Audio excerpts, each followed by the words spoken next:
यह कहानी गांव के ही एक बुजुर्ग के द्वारा सुनाई गई कहानी है जो कोलकाता में काम करते थे। उनसे सुनी थी। एक बार की बात है कि कुछ अंग्रेज शिकारी भारत के किसी जंगल में शिकार पर गए।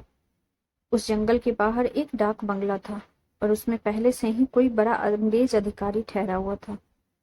अस्तु इन अंग्रेज अधिकारियों को जंगल के बीच बने एक पुराने डाक बंगले में रुकना पड़ा।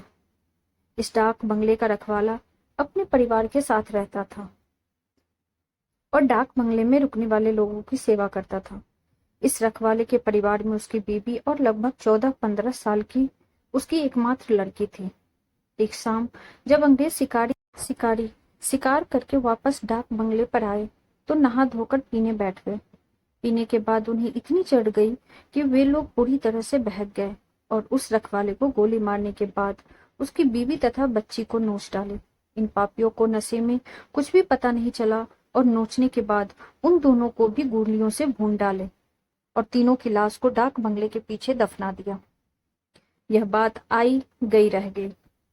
अंग्रेजों ने फिर कुछ दिन के बाद वहां कैलाश नाम का एक सेवक रख दिया।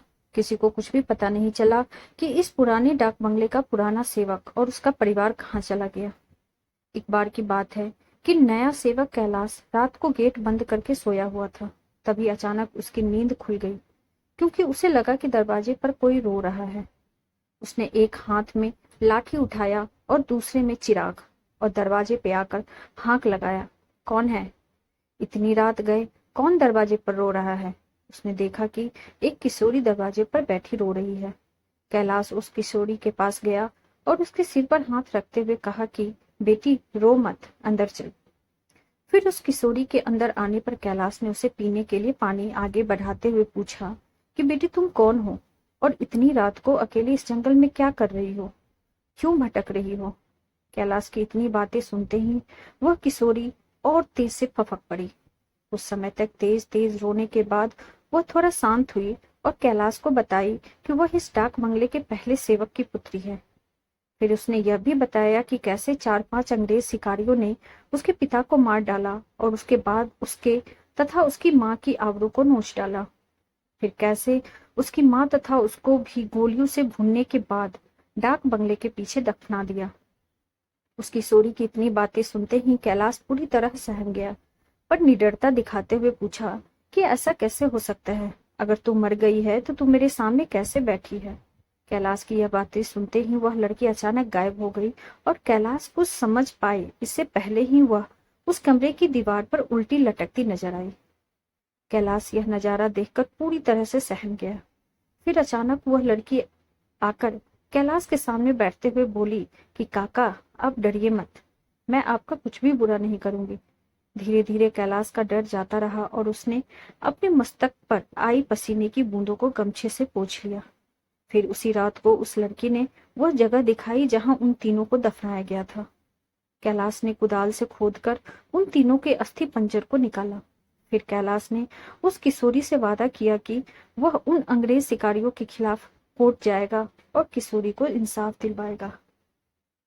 कैलाश की बातें सुनकर वह किशोरी रोते हुए बोली कि काका आपको कुछ नहीं करना है, बदला तो मैं लूंगी, बस आप मेरी थोड़ी मदद कर दो।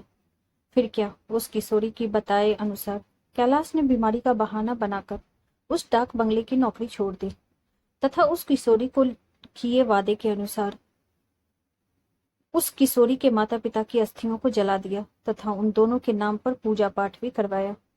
उन दोनों की मुक्ति हो गई, पर लड़की के कहे अनुसार कैलाश ने न लड़की के अस्थि पंजर को जलाया और न ही उसके क्रियाक्रम के लिए कोई अनुष्ठान पूजा पाठ ही किया, क्योंकि किशोरी ने कहा था कि अगर उसके लिए पूजा पाठ हो गई तो वह इस भूत ही योनि से मुक्त हो जाएगी और फिर उन दरिंदों से बदला नहीं ले पाएगी।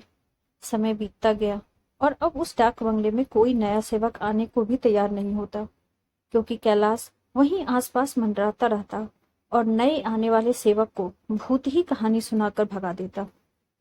कभी कभी वह किशोरी भी अपनी भूत ही कारनामे से आने वाले नए सेवक को 9-2-11 कर देती, पर उस बंगले पर शिकारियों का आना कम नहीं हुआ। वे आते और खुद ही अपनी व्यवस्था करते, पर जो अब आता वह वापस नहीं जाता, क्योंकि उस डाक बंगले में ठहरने वाला हर अंग्रेज शिकारी उस लड़की का शिकार हो जाता। कभी कभी तो ऐसा होता कि वह लड़की किसी अंग्रेज शिकारी को अपने लटके झटकों में फंसाकर उस डाक बंगले में लाती और रात को अपने असली रूप में आ जाती और डराकर उस अंग्रेज को मार डालती और उसका खून पी जाती। यह क्रम चलता रहा और उस डाक बंगले में मरने वाले अंग्रेज शिकारियों की मौत रहस्य ही बनी रही। अंग्रेज अधिकारियों के लाख कोशिश के बावजूद न हत्यारा पकड़ में आता और न ही मरने वाले अंग्रेज शिकारियों अधिकारियों के मौत का कारण पता चलता। धीरे धीरे यह खबर आसपास के क्षेत्रों में अंग्रेज शिकारियों आदि में फैल गई कि पुराने डाक बंगले में ठहरने वाले हर शिकारी की रात तो होती है और वह दूसरे दिन का सूरज नहीं देख पाता। 2-3 और वर्ष बीते और अब वह डाक बंगला खंडहर हो गया, क्योंकि अब किसी में भी इतनी हिम्मत नहीं थी कि वहां ठहरे। आखिर किसको अपनी जान की परवाह नहीं होती। पर वह किशोरी भूतनी, जो अब युवती बन चुकी थी, उसी डाक बंगले में रहकर अपने हत्यारों का इंतजार करती। दिन में उधर आने जाने वाले लोगों को इसका एहसास होता, क्योंकि वह बराबर रोती रहती पर किसी को दिखाई नहीं देती।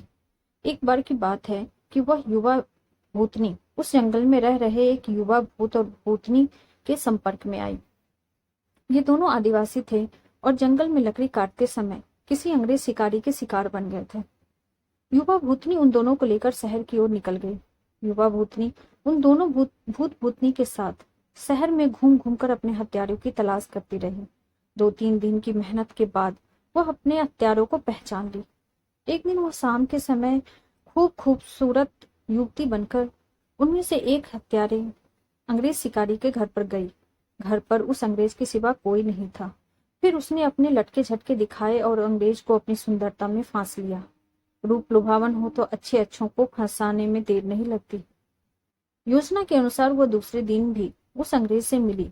फिर उसे पूरी तरह विश्वास में लेने के बाद एक दिन कहीं कि क्यों नहीं हम लोग शिकार पर चलें। अंग्रेज ने कहा, अच्छी बात है, मेरे कुछ मित्र शिकारी हैं, उन्हें भी लेकर चलते हैं। फिर क्या था, उस युवती भूतनी ने उस अंग्रेज से कहा कि मेरी एक और सहेली है, वह भी बहुत खूबसूरत है और शिकार पर जाना पसंद करेगी। फिर दूसरे दिन उस युवती भूतनी ने अपने साथ आए हुए दूसरी युवा भूतनी से उस अंग्रेज शिकारी को मिलवाया। अब तो अंग्रेज पूरी तरह उस भूतनी के माया जाल रूप जाल में फंस चुका था। एक दिन सुबह सुबह वह अपने पुराने दोस्तों के साथ जंगल की ओर निकल पड़ा। दिन भर शिकार करते रहे और खूब मौज मस्ती भी। शाम होने के आई तो अंग्रेज शिकारियों ने कहा कि अब सूरज ढलने लगा है, क्यों न हम लोग वापस शहर लौट चलें। अंग्रेज की बात सुनकर उस युवा भूतनी ने कहा कि ना, आज रात हम लोग यहीं ठहर कर जंगल का आनंद उठाते हैं। पर एक अंग्रेज शिकारी ने कहा, हमने तो पहले से डाक बंगला तो बुक किया नहीं है, ठहरेंगे कहाँ। फिर क्या था, वह युवा भूतनी मुस्कुराई और बोली कि इसी जंगल में दूसरी ओर मेरे एक मित्र आदिवासी की कुटिया है, हम रात वहीं बिताएंगे और खूब मस्ती करेंगे। अब हुआ यूं कि उस युवा भूतनी की योजना के अनुसार देखते ही देखते उसके युवा भूत ने एक मड़ई तैयार कर ली। उसमें ऐशो आराम की सारी चीजें भी थी। उन दोनों युवा भूतनी के साथ ये अंग्रेज उस मड़ई में पहुंचे। इस अंग्रेज शिकारियों को उस मड़ई की दशा देख अजीब लगा, क्योंकि उस मड़ई में महलों बड़े बड़े होटलों जैसी व्यवस्था थी। रात को पार्टी शुरू हुई तथा अंग्रेज अधिकारियों की सिट्टी पिट्टी गुम हो गई, क्योंकि पहले तो उन दो युवा भूतनी, जो देखने में बहुत खूबसूरत लग रही थी, अचानक बहुत ही डरावनी रूप बना ली। ऐसा रूप जिसे देखते ही अच्छे अच्छों की पैंट गीली हो जाए। फिर क्या था, उन भूतनियों ने ग्लास में खून भरकर लाकर उन अंग्रेजों को पिलाना शुरू कर दिया। किसी अंग्रेज की हिम्मत न थी कि वह ना करे, क्योंकि सब के सब पूरी तरह से डरे हुए थे और कांप रहे थे। अचानक आदिवासी युवा भी विकराल रूप में आ गया और अचानक उछलकर पास के एक मोटे पेड़ की मोटी शाखा को उछलकर इतना जोर से खींचा कि चर की आवाज के साथ वह मोटी शाखा टूट गई। उसके बाद वह विकराल भूत उन अंग्रेज शिकारियों में से एक को पकड़कर पैर के नीचे दबाकर देखते ही देखते चीर दिया और उसके खून को पीने लगा। उसका खून पीता देख दोनों भूतनियों ने भी लंबी लंबी विकराल जीभ निकालते हुए खून पीने में उसका साथ देने लगे और साथ ही अपने बड़े बड़े नाखूनों से उसका शरीर जगह जगह से चीरने लगे। उस युवा भूतनी ने तो भयानक आवाज निकालते हुए दौड़कर एक दूसरे अंग्रेज शिकारी के पास पहुंची और उसकी आंखों में अपनी विकराल भयावह भाले जैसी नखों को डालकर उसकी दोनों आंखों को निकालकर खा गई। इसके बाद उन तीनों भूतनी भूत ने एक एक कर सभी अंग्रेज शिकारियों को मार डाला। दूसरे दिन उन अंग्रेजों की खोज में गए अंग्रेज अधिकारियों को उनकी ऐसी विवस्त लाशें मिली जो देखने में बहुत ही भयावह लग रही थी। उनको ऐसे नोचा गया था कि लगता था कि यह किसी मनुष्य या जानवर का काम हो ही नहीं सकता।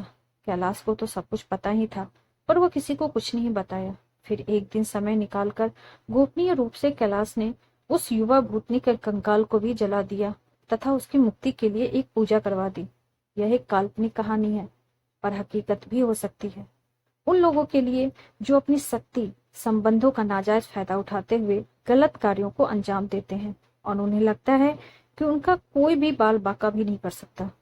हमेशा वैसा ही कार्य करें जैसे आप दूसरों से अपने और अपनों के प्रति चाहते हैं।